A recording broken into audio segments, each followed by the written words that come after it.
So now we are going to be talking about the most important part, and that is watering. A lot of people are scared about watering succulents. Now always remember, water is not something that's going to kill your succulents, because otherwise every time we water, our succulents would have died. I wouldn't have had such a big collection if the succulents would die from watering.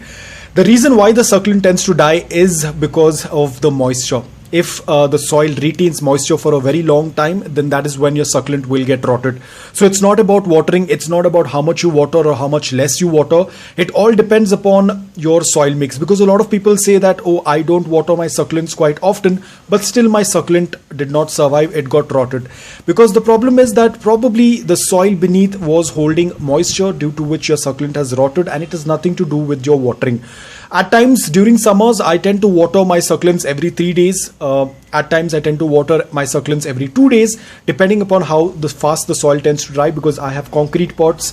I live on a terrace, so there's a lot of air circulation, there's a lot of sun. So all this combination with my gritty soil mix, my soil tends to dry within 2 days. At times my soil tends to dry within a couple of hours. The upper layer of soil tends to dry within a couple of hours. You won't believe that, but that does happen.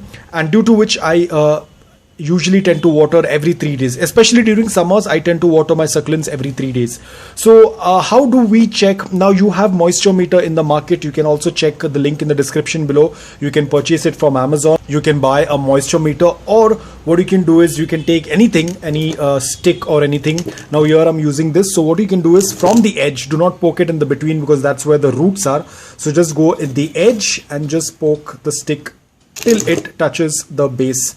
And then you're going to take it out. If you feel that the stick or whatever it is comes out clean, that means that your soil is completely bone dry. So you do it a couple of times. This is initial stage when you're learning about watering. Once you have an experience with it, you'll no longer need the stick. Or what you can do is, let's say you had watered a couple of days back, and now you have put your stick inside and you take it out and the soil is completely dry. So what you can do is, you can just note it down. You can just write it down somewhere that let's say, for example, within 10 days your soil was completely bone dry. So next time you do not need to use the stick. You know that within 10 days your soil is going to be completely bone dry. So you do not need to poke the stick every now and then. But what I would say, if you are a beginner, do this in beginning of every season. Like let's say that right now it is the winters. So I poke my stick and I see that the soil is dry within 15 days. So I'm just going to mark it down that during winters it takes around 15 days for my soil to dry. And then during summers, let's say that the summers are going to start. Once the summers are there, you can just once again check. If you feel that the soil is dry within 5 days, you can just note it down, so that you do not have to use the stick every now and then. So this was about a soil that was completely bone dry, which means that I will have to water, because the soil is completely bone dry till the base of the pot. So now what you do is, now here, as I can already see that the soil is wet, but we'll just experiment it. Let's see that your soil was dry from above, and you take the stick and you poke it inside. Now I'm very sure that this is going to come out slightly wet, because you can see the upper layer of soil is still wet. Let's say that this upper layer of soil was not wet and you wanted to check. So you have put the stick from the edge, and now you take it out and you notice there's a lot of soil that is sticking to this rod. Now it can be a wooden stick. You can use any thin stick, anything. The soil is going to stick to it. This indicates that the soil is wet beneath, which means that you do not need to water. Now probably after 7 or 8 days, or probably after 5 days, you can just again poke the stick down like this and take it out. And if you feel that the stick is clean, there is no soil sticking to the stick, that means that your soil is completely bone dry. So this is a very easy method. This is just for beginners if you do not want to spend any money on those moisture meters. But again, you have to be extremely careful. Let's say that you are still a little confused. Let's say that you have put the stick, but you feel that it's a little wet within. Just wait for another 2 or 3 days and it's absolutely normal. The succulent is not going to die. Remember, the succulent tends to store water in the leaves, so it's going to be absolutely fine even if you're going to water after 4 or 5 days, if you still feel that the soil is wet at the base.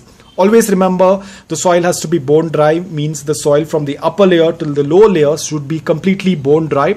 That is the only time when you tend to water your succulents. Now this is for majority of the succulents, whereas there are some succulents like Haworthias which would prefer a very slight amount of moisture. If it has slight amount of moisture for Haworthias, it's absolutely fine. But remember, it should not be soggy wet.